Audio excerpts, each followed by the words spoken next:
Hey guys and gals, I'm Train with Server.pro, and Mojang has recently released version 1.16.2 for Minecraft Java Edition. And in this video, we'll be covering everything in the newest update. So let's get started.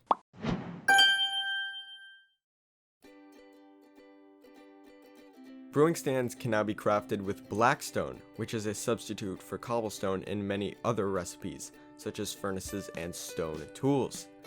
Chains can now be placed in all orientations, also known as the X, Y, and Z axis, while in previous versions, chains could only be placed on the Y axis. Lanterns and soul lanterns can now be waterlogged, making them a great block for lighting underwater builds. Eating pufferfish will now give players the Nausea 1 effect, instead of the level 2 effect that was in other versions. Crimson and warped fungus can now be placed on mycelium. However, it cannot grow into a huge fungus. Instead, it will only remain as the single block. Nether vegetation is now fire resistant, so if you're building a massive wall out of warped roots, you shouldn't have to worry about this happening. In the creative inventory, dyes are now sorted the same way as wool, and tools are now sorted by materials. New accessibility options for distortion effects, such as nausea, and field of view effects, such as speed and slowness, can now be adjusted. If you set nausea below 50%, you'll begin to see a green overlay to visually show the effect. And the harsher the vignette, the higher the effect's amplifier. This is a fantastic addition to the game, and I'm glad that they added this in, as players who were sensitive to these effects can now toggle them. And chat delay has been added to the chat settings screen. So if you want to delay chat messages, you can do so with this slider. A new mob has been added in 1.16.2, the Piglin Brute. The Piglin Brute is a mob similar to Piglins, but this brute is significantly stronger. Regular Piglins only have about 8 hearts, while this Piglin Brute has 25 hearts.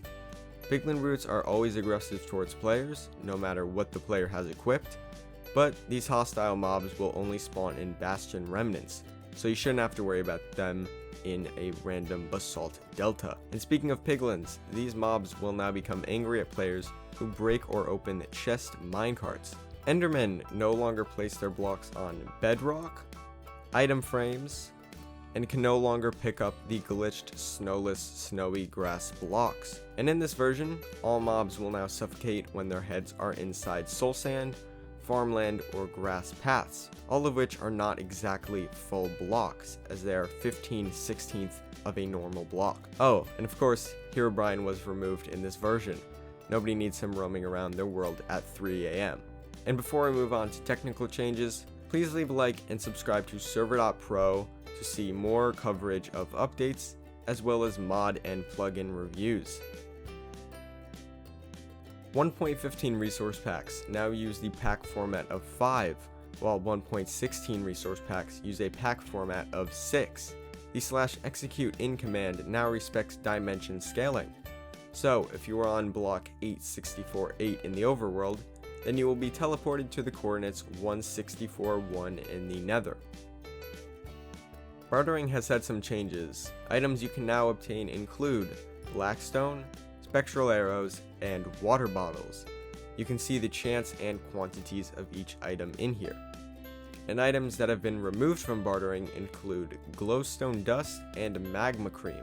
Chests in Bastion Remnants now have a higher chance of spawning on top of gilded blackstone in this version. The spawn point and set world spawn command now has an angle parameter. The syntax is /set world spawn, position, and angle, or /spawn point, selector, position, and angle. Custom worlds can now support custom biomes and custom noise settings, and there is now experimental support for the World Gen folder in a World's Data Packs folder. And that is 1.16.2 summarized. I did not mention every single bug fixed, as there are an astounding 153 bugs that were fixed in total. But if you are interested, click the link in the description to visit the release article page. Alternatively, you could just check out our numerous other videos covering 1.16.2 snapshots, pre-releases, and release candidates. If you'd like to learn how to play on version 1.16.2, click the eye in the top right corner. If you'd like to create a free server on this version that you can play on with friends, head over to Server.pro or click the link in the description. Thank you all so much for watching. I'm The Terrain. Peace out.